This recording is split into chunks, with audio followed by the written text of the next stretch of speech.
Welcome back, everybody. So grateful to have you listening here again. Thank you for coming back. I have a special guest for you today. We're going in the film world today with an actress of 20 years in the business, Brooke Lewis. After listening, be sure to reach out to her on Twitter or Facebook. She's all over social media, so go say hi and thank her for sharing her stories. We talk a little bit about how she got her foot in the door, her first experiences, and some of her best memories that she's had while working in the business. Some projects she's known for, Miss Vampy. You can go to missvampy.net for more information on that. Her personal site, brookelewis.com. She also has an IMDb page as well, as all actors and actresses do. I will have all this links for you up in the show notes on the page, so be sure and go check that out. Again, contact Brooke at Brooke Lewis LA, Facebook, Twitter. She's all over. Go find her.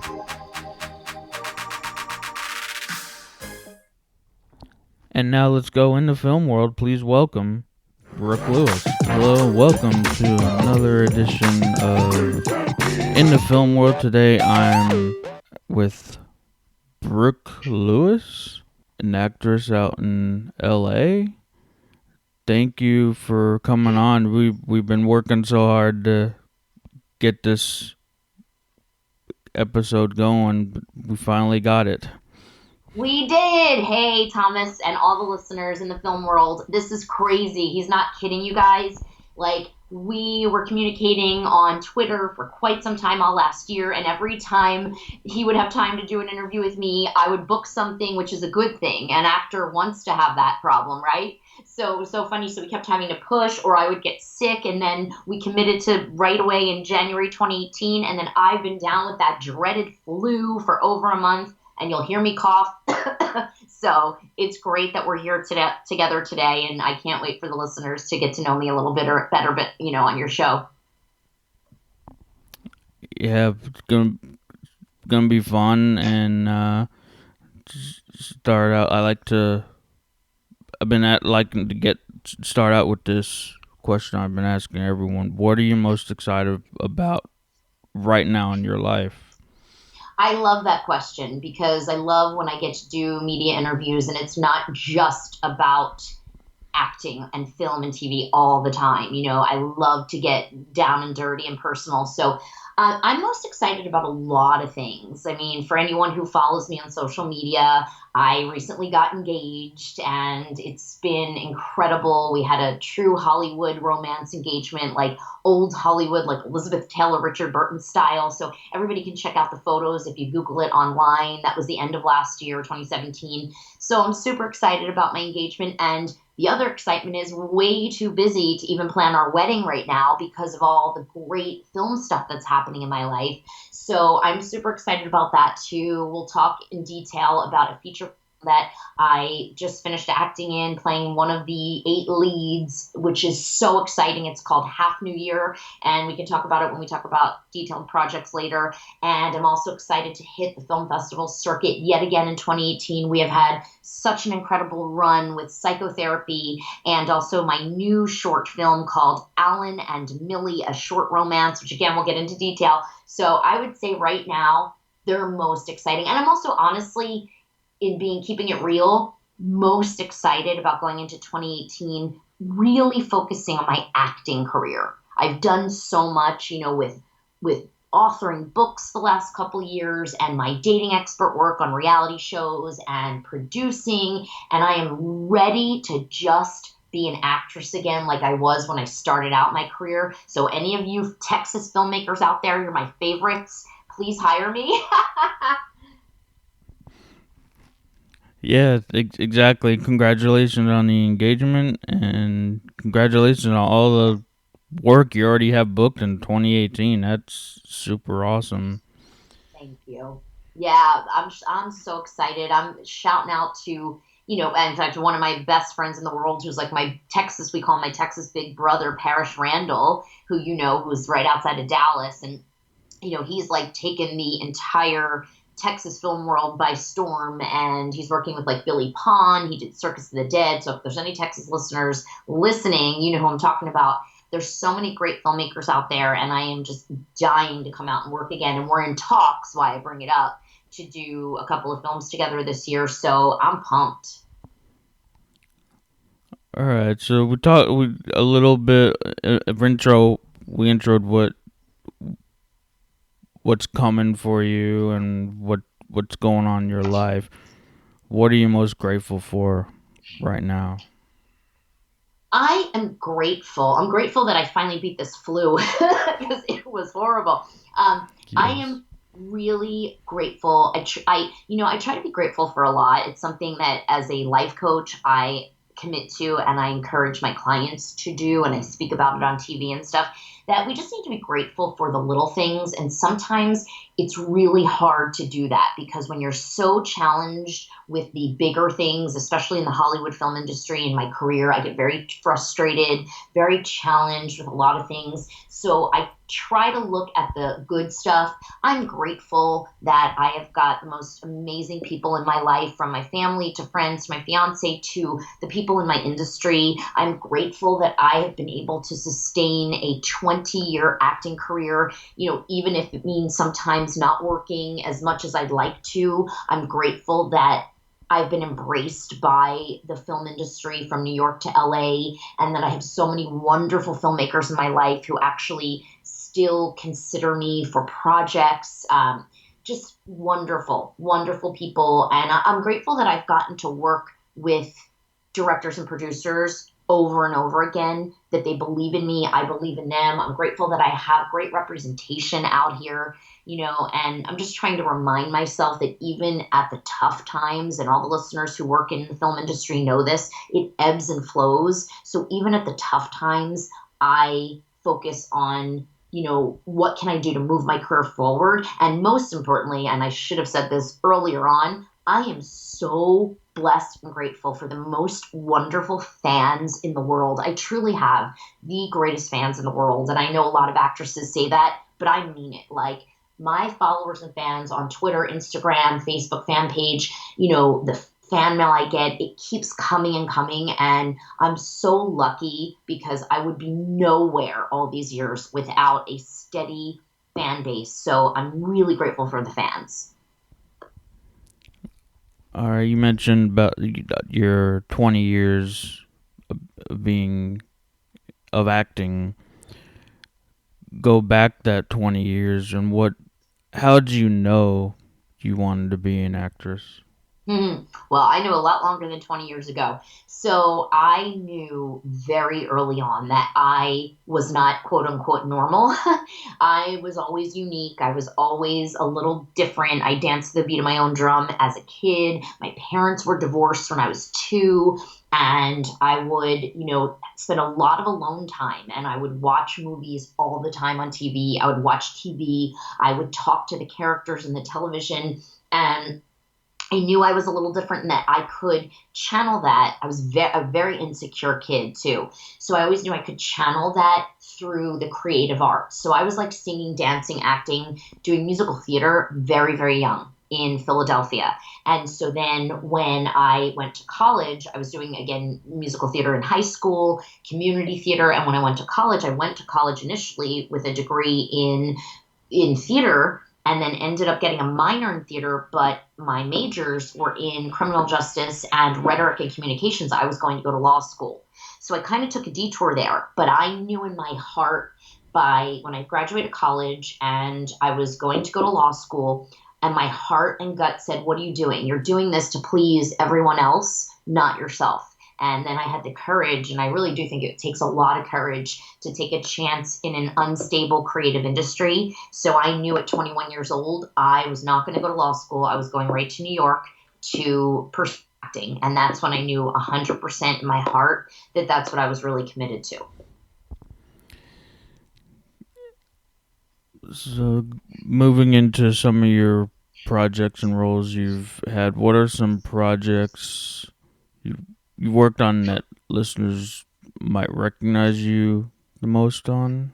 hmm So, I mean, I have done everything from my first, I joke and say my little big break, excuse me, in New York was Tony and Tina's Wedding, the off Broadway mobster comedy that's the longest running off Broadway show in history. And I was so fortunate. I booked a role that had opened up the first role in 6 years for a female actress. And I got an equity, meaning a stage theater equity contract, which was well paying 20 years ago. And I was so young, right out of college, and I did that for 3 years, 7 shows a week.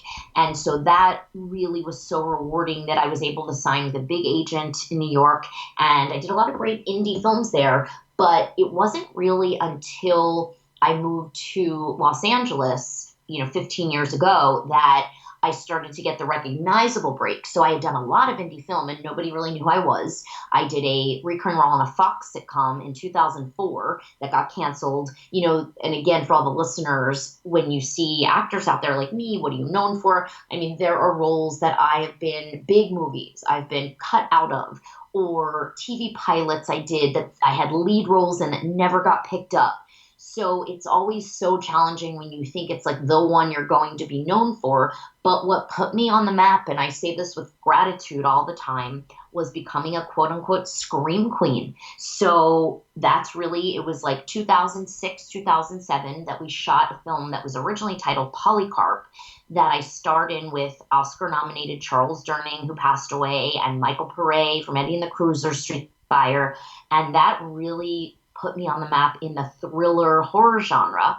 It then went on to be changed to Kinky Killers, but the great news was that Showtime picked it up. It aired 3 nights a week for 2 years, and I just started getting offers like crazy in the horror thriller genres, and I was being called the new It Scream Queen, and I embraced it. And then we went on to do a bigger film titled I Murders that Robbie Bryan wrote and directed. And I got to play a lead role in that opposite the iconic Candyman, Tony Todd. And the cast in that was extraordinary, from Terry Colombino, Frank Grillo, Margaret Colin, Billy D. Williams, Lando Calrissian, everybody, and Gabrielle Anwar from Scent of a Woman and Burn Notice and every TV show, and William Forsythe, Once Upon a Time in America. So I've gotten to work with some incredible greats, and that really got me recognition. I was on the cover of all the horror and like indie film magazines back in 2008, 2009, 2010. And the list goes on and on for the horror fans out there. The thing that really put me on the map in the indie horror world that I'm known for, and I won gratefully the B Movie Golden Cob Award for in 2010 for Slime City Massacre, Scream Queen of the Year 2009. Excuse me, that was Greg Lamberson written and directed. So all those films, and then outside of that, I'm really known for a mobster film titled Sinatra Club, which I had a big supporting role in, opposite Danny Nucci, Jason Gedrick from all the Iron Eagle movies, Danny Nucci from Titanic, Michael Nouri from Flashdance, Ellen Hallman from Spartacus, and extraordinary actors in that as well. So that was a really big indie film that got a limited theatrical release, and that's, you can rent that as well. And the list goes on and on in the sci-fi genre. God bless Neil Johnson, who I had a meeting with yesterday, who is one of my favorite directors in the world, and I got to act in Starship Rising, Starship Apocalypse, that he wrote and directed, and we're going to do some great work again in the future. And so, it's crazy. And then, of course, my alter ego, which is another fan favorite in the horror genre and also for the young tween and teen girl audience out there, I'm very well known as Ms. Vampy, who is my comedic mobster Brooklyn vampire character that everyone knows and loves. And she's just wonderful because she's so positive and hilarious and a big-haired New York girl. So there you have that. That was a big list of work that you've done. And there's more, It's trust me, lots more. Everybody can Google me and IMDb me and go to brookelewis.com. And I didn't even get into being known on the other side as a TV dating expert. I've worked on a ton of reality shows and authored books. So there's that part of me as well. I know there's a lot going on here. And my clothing lines and makeup lines, and we can talk about that later too. What is your most memorable experience? Oh my gosh, it's so tough after 20 years. I have so many, and I'm so grateful for all of them. I mean, my most memorable, greatest experience in this industry, I think, would have to be Ms. Vampy. I just think that every one of our projects that we've done, and I've worked with my girl Stacey Lane Wilson several times, and Net Slumka, and just wonderful people. My one of my partners, Jim Pacitti, everything around. Ms. Vampy, and then leading into my partner Kevin Michael Smith on Vamp It Out. Like everything around Ms. Vampy has been so extraordinarily positive and full of light and love, and I love projects like that because they trickle. It all trickles down from the top, in my humble opinion, as a filmmaker. When it starts with the higher ups, when you create an incredible project from the high up, it trickles down. So that's been an extraordinary learning lesson for me. So really, I can't pick one because they've all been pretty incredible in various ways. I would have to say, really, if I had to pick one, I would say Quintuplets on Fox when I played Gina Grazano. It was a sitcom in 2004.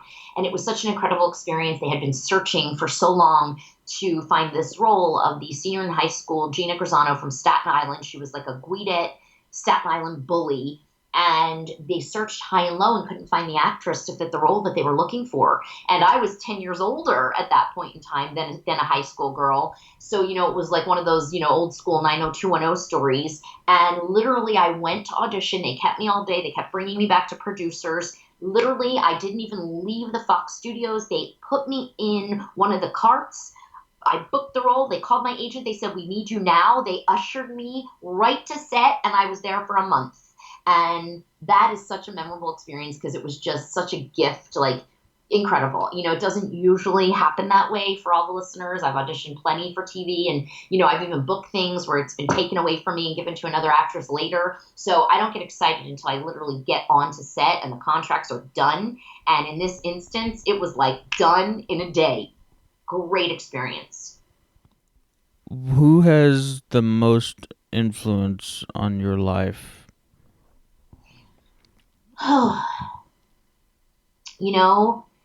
Me.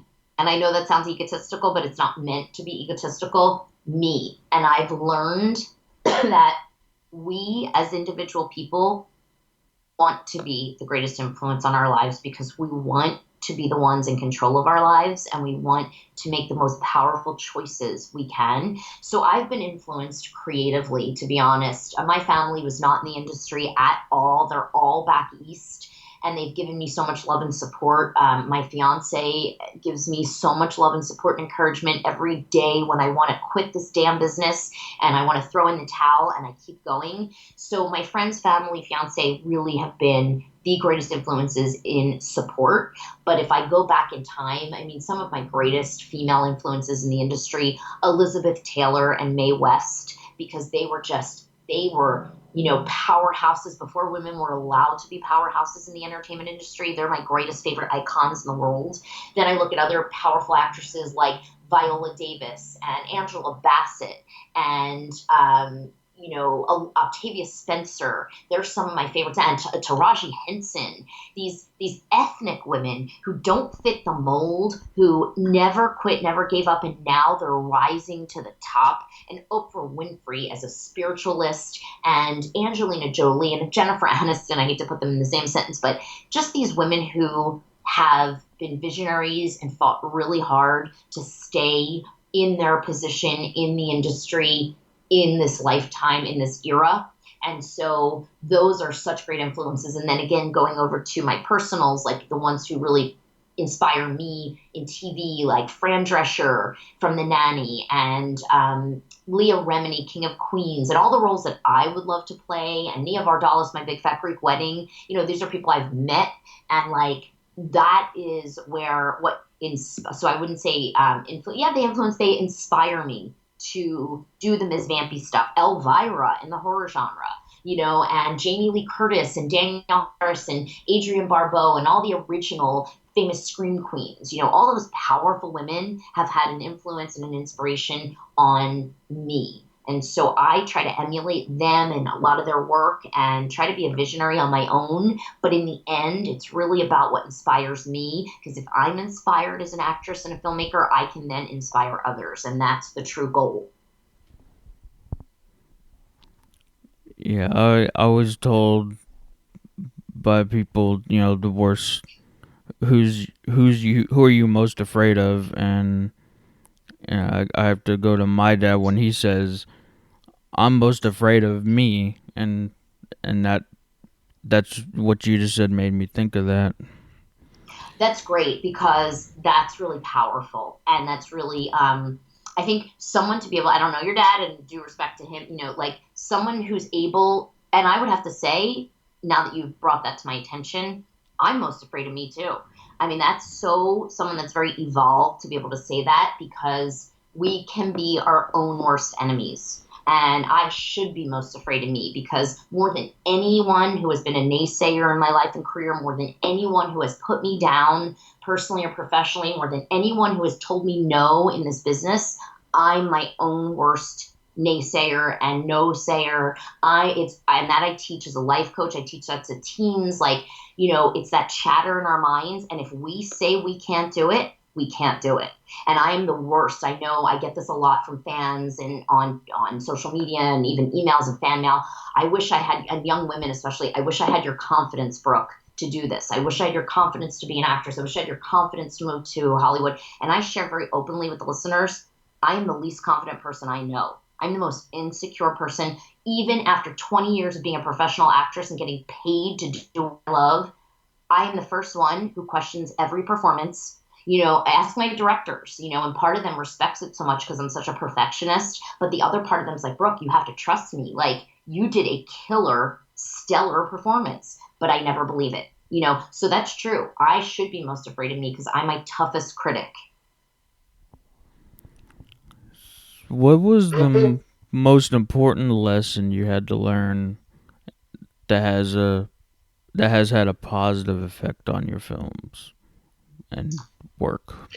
Yeah, that's great. My most important lesson that's influenced my films positively is that like I said before, I have to be inspired in order to inspire others. So I gravitate now, especially when I produce with Philly Chick Pictures, which I hate doing. I hate producing so much. I just happen to be good at it. The only reason I ever became a producer was so that I could create projects or help and collaborate with bigger production companies to create projects that I can star in, that I can play a role that Hollywood would not typically offer me. So that's the only reason I've ever produced it. I'm taking a step away from it right now. But for me to be able to create Ms. Vampy, Vamp It Out, that I pitch to TV networks every day, that for me to do all the beautiful short films that I've gotten to do, it's very rare that anyone would cast me in a lot of the roles I've played that I've produced. And I've had to show it and prove myself to Hollywood and the world, because that's the greatest thing. If I could share one thing is that I have had the power when I've produced my own projects to put myself in the lead roles that I choose that I would not have the opportunities to do otherwise. I get to call the shots. Yeah, that's a powerful statement right there. Yeah. For just someone starting out, they're just out of college, give a nugget of advice for them. My best nugget and my biggest frustration with this industry now with the young generation is that they do not put in the work. You have to put in the work if you want to be taken seriously, if you want to be a true professional. You must study. You must learn, read. I started out when, especially producing and acting, acting back in New York, I would take like every theater piece I loved, any infomercial, anything, even student films, I would go and I'd work for free early on so that I could learn what it was really like to be on a set producing. I took a million producing workshops and courses, and I would assist big production companies for free early on. And I'm saying early on, not now. that I would do all that, to learn each craft as an actress. I would sit on sets when I was acting and when I was started getting paid well to act in New York. I would sit on sets and instead of going it off and talking with the other actors in a room somewhere or whatever people were doing, I would literally watch every department on a set to learn how the camera department works, how the sound department works, what an AD does, what a DP does, all the other positions. What is a gaffer? I would watch and learn from experience. That is the best thing I can say to you is learn from experience. I would read. I have so many film books sitting on my shelf. I don't even know what to do with them. Really knowledge is power, you guys. And I say that all the time. So really do your due diligence, study, take jobs early on, even if they don't pay, but not later on. Not later on. I yell at young filmmakers and I coach this now. We have to respect ourselves and we have to get paid for our work. But early on, absolutely volunteer, do everything you can, absorb like a sponge and learn because that's what's going to set you apart from 90% of the young people out there who are getting into film in any department or TV or acting or anything in the creative industry. Now everybody thinks that they can just pick up a digital excuse me, a digital camera at Best Buy and go make a movie. It doesn't work that way. And then you will do it and you can do it and your content will be crappy and you're going to compete now at the film festivals and whatever else you do and online content, companies that will distribute your work and it'll be crap and they will reject it and you just wasted your money and time.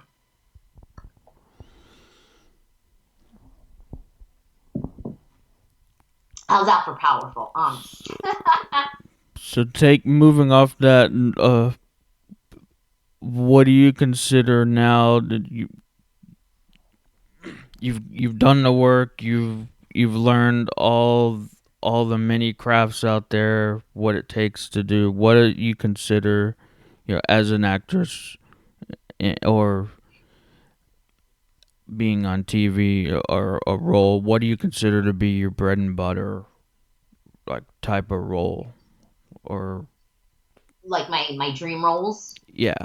Yeah, my dream roles are the roles that in all honesty, the roles that I created for myself in my short films, which unfortunately a lot of people don't see unless they hit the festival circuit. However, just to shout out on your show, 13horror.com is distributing our film that Roger A. Sheck wrote and directed that I starred in with Don Danielson. That's extraordinary. That won me a lot of Best Actress awards. That is now on 13horror.com for a download. It's a really inexpensive download. So it's a 10-minute short that is one of the greatest pieces I've ever gotten to act in. And our film that Stacey Lynn Wilson wrote and directed for me, Psychotherapy, that I star in with Ricky Dean Logan, is also going to be playing on there as well at the end of this year, just not yet because we're still doing the festival circuit. So I'm excited now that there are outlets that can see our short films online for a download. So back to the question, I absolutely love, I know everyone wants to always cast me, and the roles I've been most successful at that I've been paid best for,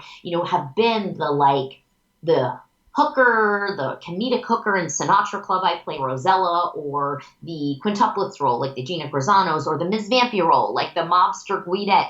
I love those roles to death, and I would do more and more and more of them.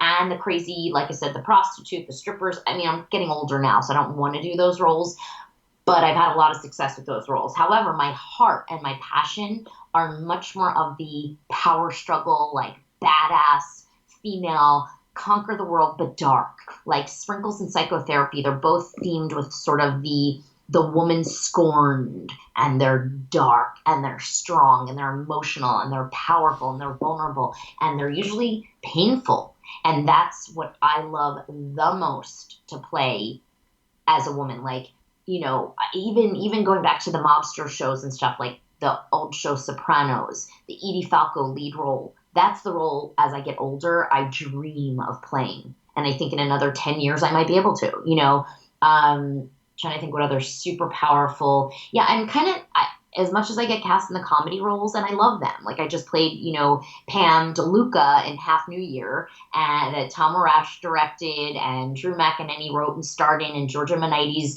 wrote and produced, and the cast was extraordinary. We just wrapped that. That was the feature. We can talk about that if you want in more detail. But super fun. I mean, I was a total Philly, big-haired, loudmouth, like funny Guidette. Loved it. But I want to do dark.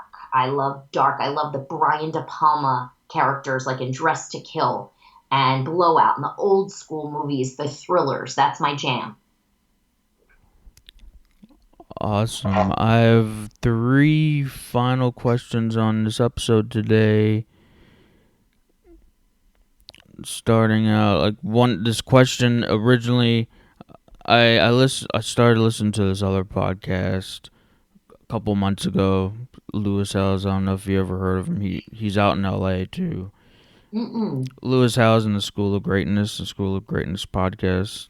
That's a great title for a podcast. I like it. Very inspirational. He pretty much goes over how to be in the entrepreneur world, how to be in life in general. Mm-hmm. And he does his thing, he asks his questions, and at the end he comes up with these sets of questions that the guest doesn't know about, and they're totally unplanned as far as the guest is concerned.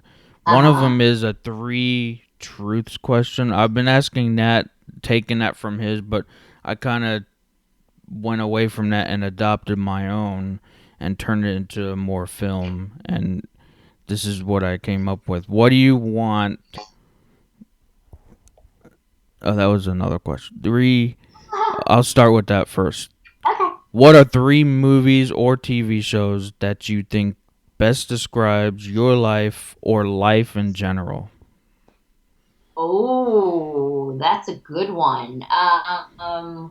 Nothing with a hot mess that I can think of off the top of my head. And I wrote a book about it, though, Coaching from a Professed Hot Mess. All right, let me think. Okay, oh, wow.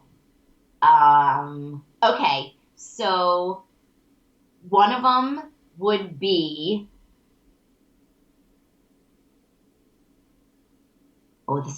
you're stumping me, and I am never stumped.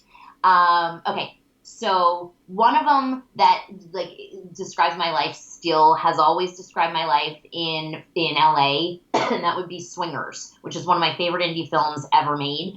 And Vince Vaughn, Jon Favreau, back in the day, that's when I was still back in New York and up and coming. But that's really been my career description. The craziness, the dark comedy of it, just when you think, if you remember the characters, just when you think, and up until my fiance, my love life was like that. Totally insane, totally unpredictable, career up and down, up and down. I mean, I took jobs like those guys did at Disney when I was younger, but back east, like at, Six Flags, where I was playing like crazy characters. You do everything you can when you're starting out to have a career and to support yourself financially, when you're having a career, and so my life has been like that, where it's comedy in LA, where every night we're out, and not so much obviously anymore now that I'm more established in my career, now that I'm engaged, but like every night, my whole life has been like that in LA for 15 years up until now, where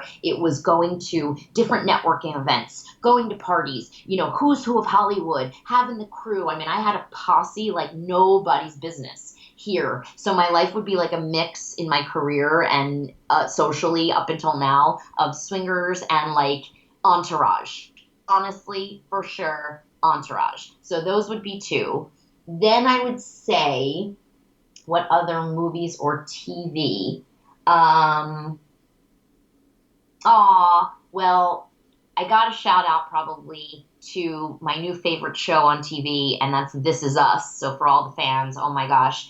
And I would have to say, I would equate that to my life here again, or back east too, personally and professionally. Like everyone around me, and I try to have a lot of integrity in my life and work, and I try to attract people who are authentic and real. And so This Is Us would be the best description of the life that I choose to live. And sometimes, again, it's hard. And what I love about that TV show is, and it's a great description of me and my personal people in my life, my professional people in my life, because, they're so real. They're so real. And all their struggles, from, the one brother's struggles with his acting career, and people see him and they want to put him on a sitcom, and that's been my life. They're like, oh, you're so cute and high energy and spunky and funny, and they want to put me on a sitcom, but I really want to do dark drama. And then the sister who struggles with her weight, and I struggle with my weight all the time. I struggle with body image issues. I could be thin as can be or chunky. I go up and down my whole life. I have to work out and eat healthy, but like, I struggle. I struggle with weight issues. I struggle with a lot of things. And that's what I love about that show. It's so truthful and so real. So that's the best description I could think of as far as a TV show goes right now. Do you want another one? Because I know I kind of covered three, but I only sort of shouted out to Entourage. And what else is hot on the air right now? Hold on. Bear with me. Um, hmm. Hmm. I don't know. One of my other favorite shows I can shout out to, which seems like my life sometimes, and it's so dark, is the OA. The OA. And that's just because sometimes my life feels so. I feel like I am held captive in my own life and career in Hollywood, and sometimes I feel like I'm having it's surreal, but yet somehow, and why I bring that show up and what I love about this and what I see spiritually in my life is I never know why or when things are happening, and sometimes in the most awful, tragic situations. And that's what I love so much about the OA. And I don't want to spoiler alert it, but and if anybody has watched it, in the end, you learn, last episode, last season, in the end, you learn why the tragedy had to ensue in their lives in order to do something magical. And that's how I feel a lot of times with my life and career here. Like, I go through hell and back with this business, hell and back with my acting career, hell and back with people in the business. And then something magical always seems to happen. And I go, oh my God, OMG, this is why that awfulness happened, because it took me then to this situation or meeting this person or something incredible that I would have never expected in a million years. All right, very good. That's a tough question. Thomas, that's a tough one. Is there anyone that you want to learn from still, or maybe you have learned from someone who has also seen multiple success in a role or in multiple roles? Oh gosh, I mean, I feel like I'm learning every day of my life in this business still after 20 years. New things change daily, and new things, come out.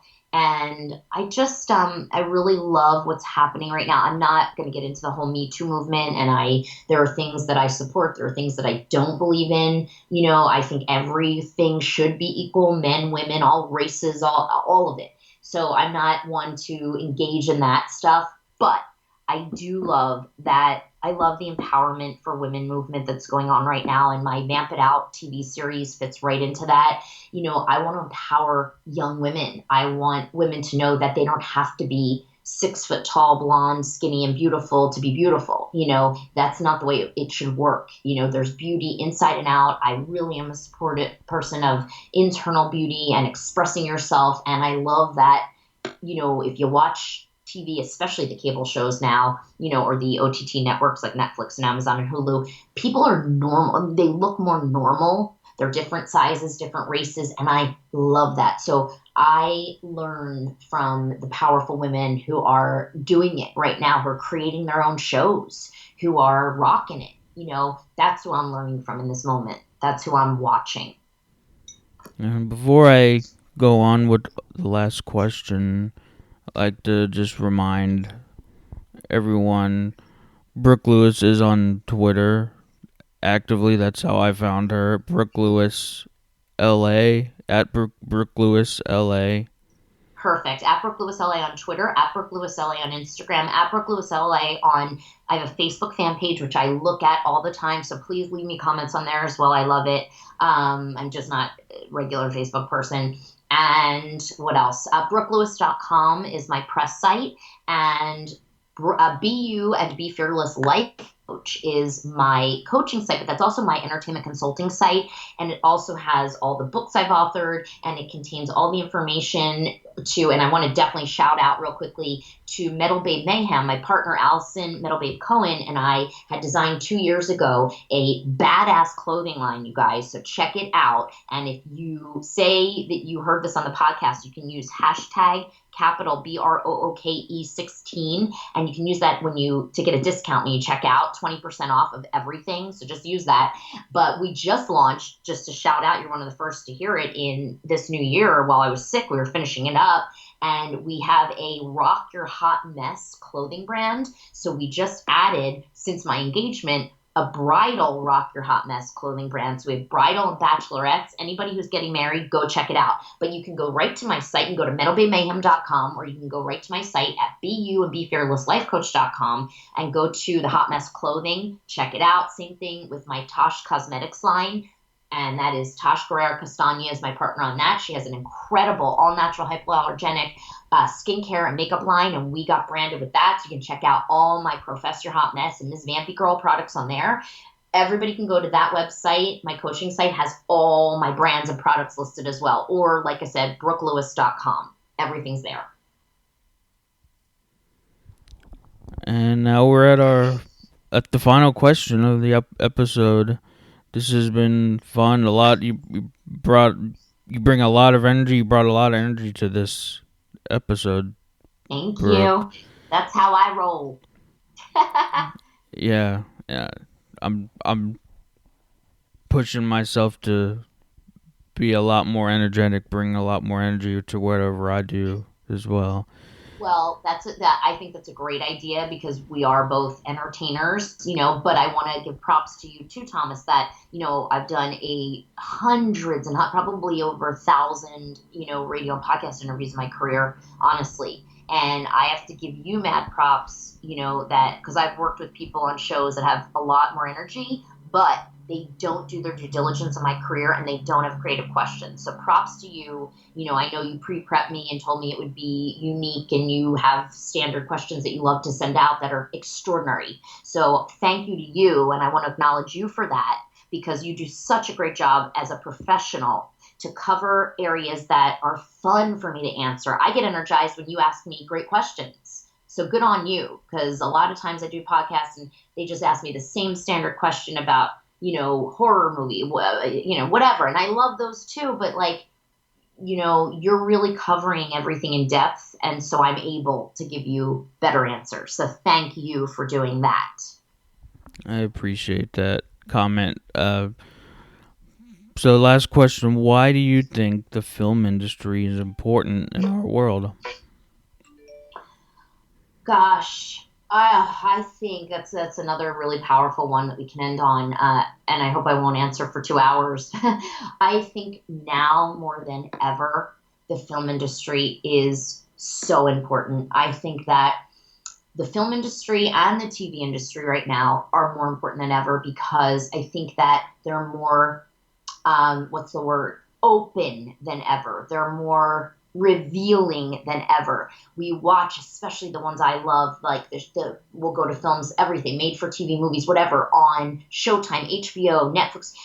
We now have an opportunity more than ever to speak our minds, to speak our truths, to get creative, to expose, important information for our young generation that we've never been able to do before. More is allowed, which sometimes can be a blessing and a curse. But I think it is so important to have those avenues and to keep them at a level of professionalism, because, and I say this with respect, but I'm honest, that, more than ever with the internet and with the young people and grown people of today who should know better, there's so much oversaturated content, and we can go right to the YouTube. Sorry, I know it's great. I know that there's new series on YouTube, and those I respect, but people go out and make content where they're showing, whether they're showing violence for young people, or whether they're playing with, eggplants and think that it's funny, and That's what our youth of today are watching, and I see it in, like, trucks smashing into each other, whatever. You know, I support creativity, but there's so much crap ass content out there now. It's so frustrating to professionals like myself and my peers. We talk about this constantly. And so it's so annoying that I only pray and hope that true artists sustain, and that true filmmakers sustain, and that true filmmakers commit to keeping film at a professional level, both artistically, creatively, technically, all of it, scripts. And so if we can all fight together to do that and choose to make quality content instead of crap, we may actually have a respectable film and TV industry in another 5 years. Sometimes I fear we won't. So please, any filmmakers who may be listening to this show, keep it quality. And yeah, that I'd like to add that comment. What I hear from directors, how you get a quality show, it's in the writing, it's in the directing.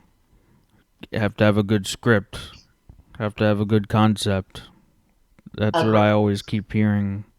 Agreed. Trust me, I get scripts sent all the time. And with respect, I pass on a lot of them. And not because I'm better than anyone, but because I can't do my best as an actress if it's the role and the story are not written first. It's all in the script. And then, of course, direction comes into play and good acting comes into play. And I'm telling you, you could see it. It's all out there and I own it. Like, I've done some really crappy acting in my career and I'm a good actress. I've done some really incredible acting in my career. So it's all dependent upon the script is right and the direction and the editing. And of course, we could go on and on and on. But yeah, it really is. And all I want to do at this point on, and I'm in a place to do it now, is good work with good people. That's all I want. And I'm really blessed to have done that. And again, just real quickly, big shout out coming this year.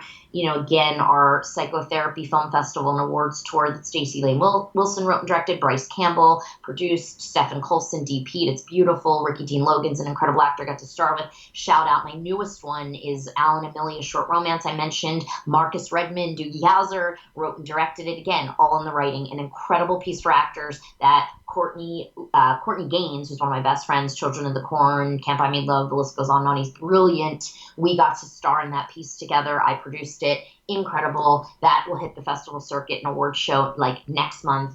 And we're super, super excited. Katie and Callie Williams, Girl Power, they cinematographer and sound mixer sisters, incredible. So a lot of good stuff. And then last but not least, Half New Year. I'm just, again, a great film, artistic, creative people. Drew McEnany, amazing director Tom Morash, Georgia Monites, writer, producer, starring incredible. I mean, from Jeff Dye, Bo Youngblood, Shanley Caswell, the list goes, Rebecca Vinagro, and the list goes on and on and on there. There's so many people to shout out to. Rome Flynn, big soap opera star. Great piece. Again, that's a great example of a great little indie film feature, dramedy, that because it's well written and well acted, well directed, the list goes. Pierce Cook, our DP, beautifully shot. I cannot wait for this film to come out. So again, shout out to my peeps. I'm so blessed to get to work with all of you. So that's it. And we just talked for a little over, or almost an hour, for about 50 minutes, 48 minutes. Perfect. And that was Brooke Lewis, everyone. We're in the film world today. Thank you for listening, and check out my past episodes and look forward to future episodes as well. Yeah, Thomas, thank you so much for having me. You guys, this guy worked so hard and I'm so grateful. He pursued me to get on this show for so long and I am so glad I'm glad I could stop coughing enough to finally do a show. So I apologize again for all my coughs, you guys. Thank you, thank you, thank you. Keep doing great professional work, Thomas. I will do that. Definitely, yeah. I hope you enjoyed this episode. If you did enjoy it, please share this with your fellow filmmakers and friends and comment on why you liked it and what stood out to you. Be sure to check back here for the latest weekly episodes to see who I talk with next. Give a shout out to Brooke on social media, again at Brooke Lewis LA, and let her know you heard her on the show. Thank you for listening and subscribing to In the Film World, and hope you got some value from this episode.